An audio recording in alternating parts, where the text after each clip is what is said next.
فاعوذ باللہ من الشیطان الرجیم بسم اللہ الرحمن الرحیم الصلاۃ والسلام علیک یا سیدی یا رسول اللہ وعلی آلک و اصحابک یا سیدی یا حبیب اللہ۔ معزز علماء کرام، زعماء ملت اور مختلف مکاتب فکر سے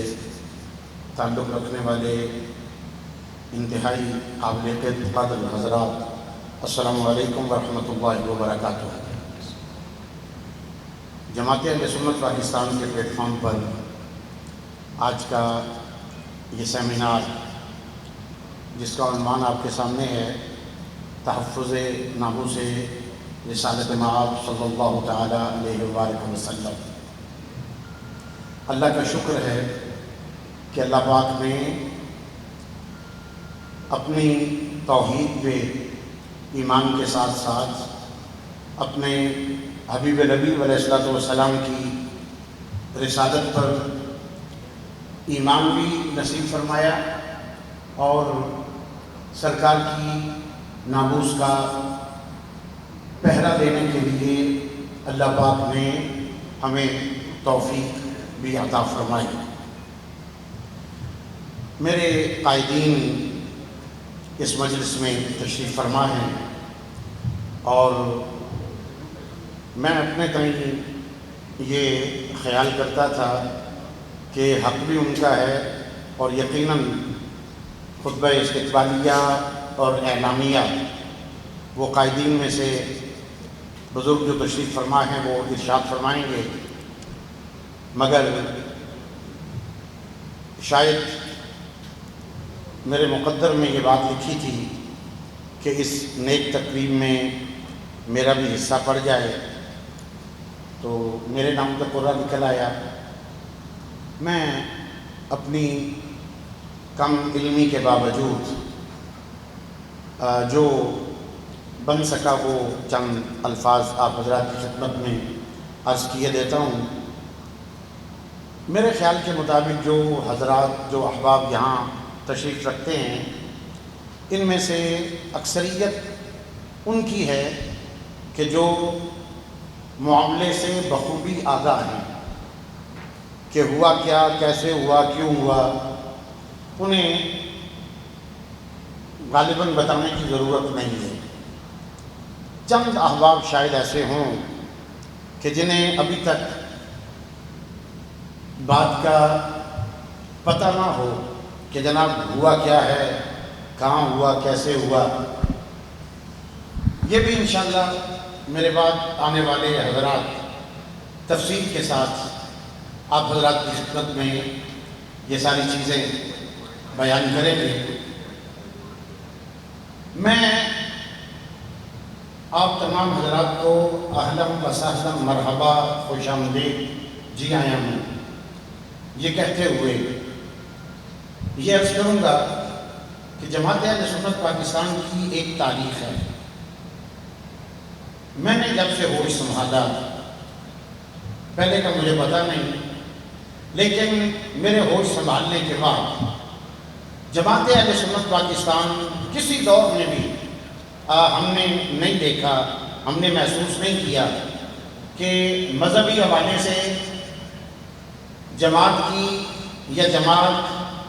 کے نظریات کی قوم کو ضرورت ہو اور جماعت نے اپنا کردار ادا نہ کیا ہو۔ الحمدللہ کہ آج بھی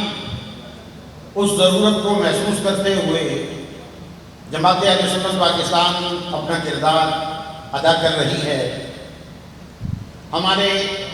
وفاقی علاقہ جات کے امیر محترم پیر سید شبیر حسین شاہ صاحب مدد العالی اور ہمارے مرکزی نائب ناظم اعلیٰ اول حضرت علامہ ڈاکٹر حمزہ مصطفی دامت برکاتہ القدسیہ، یہ دونوں احباب، یہ دونوں حضرات، یہ دونوں ہمارے قائدین اپنی پوری ٹیم کے ساتھ شب و روز اس معاملے میں تحرک میں رہے، اور نہ صرف خود انہوں نے وقت دیا بلکہ ہم جیسے نکموں کو بھی یہ ساتھ چلاتے رہے۔ آج جو کچھ جج صاحب کر چکے ہیں، ایک بات تو طے ہے کہ ماضی میں بھی جب کبھی ایسے معاملے میں کسی جج نے فرنٹ فٹ پہ جا کر کوئی کام کرنے کی کوشش کی تو اللہ پاک نے اس جج کو اپنا ہی فیصلہ واپس لینے پہ مجبور کیا۔ یہ تاریخ ہے پاکستان کی، اور میرا دل یہ کہتا ہے، میرا ایمان یہ کہتا ہے کہ انشاءاللہ انشاءاللہ انشاءاللہ یہ کمیشن والا فیصلہ بھی بقول مولانا فضل الرحمان سردار اعجاز اسحاق صاحب کو واپس چاٹنا ہوگا۔ انشاءاللہ وہ واپس چاٹیں گے اپنے کیے ہوئے کو، یہ فیصلہ انہیں واپس لینا پڑے گا۔ کیوں؟ اس لیے کہ آج اگر 295A 295C یا تحفظ ناموس رسالت مآب صلی اللہ علیہ وسلم، ناموس اہل بیت، ناموس صحابہ، اس کے اگر قوانین پاکستان میں موجود ہیں تو اس کے پیچھے ایک نہیں، دو نہیں، سینکڑوں شہداء کا خون موجود ہے، جو گولیاں کھاتے رہے، جو قید و بند کی صعوبتیں برداشت کرتے رہے، اور ہمارے قائدین کی قربانیاں، ہمارے قائدین کی محنت۔ یہاں میں یہ ضرور کہوں گا کہ صرف بریلوی مکتب فکر نہیں، اس معاملے میں دیوبندی مکتب فکر، اہل تشیع، اہل حدیث، سب ایک پلیٹ فارم پر جمع ہیں۔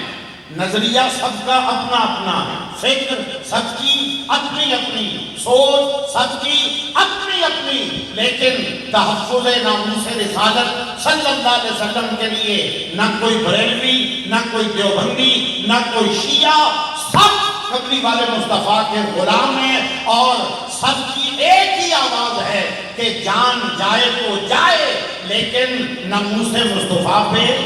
حرف نہ آنے پائے، آنچ نہ آنے پائے۔ حضرات ذی وقار، مجھے قیادت کی طرف سے جتنے وقت کا حکم دیا گیا تھا وہ چونکہ پورا ہو چکا ہے، لہٰذا میں انہی الفاظ پہ آپ تمام حضرات کا استقبال کرتے ہوئے، خوش آمدید کہتے ہوئے اجازت چاہوں گا۔ السلام علیکم ورحمۃ اللہ وبرکاتہ۔ بہت شکریہ حضرات گرامی۔ اب چونکہ ہم سلسلہ گفتگو کی طرف بڑھ چکے ہیں تو میں اپنے معزز مقررین سے گزارش کروں گا کہ جو حضرات بھی اسٹیج پر تشریف لائیں وہ کوشش کریں کہ 2 سے 3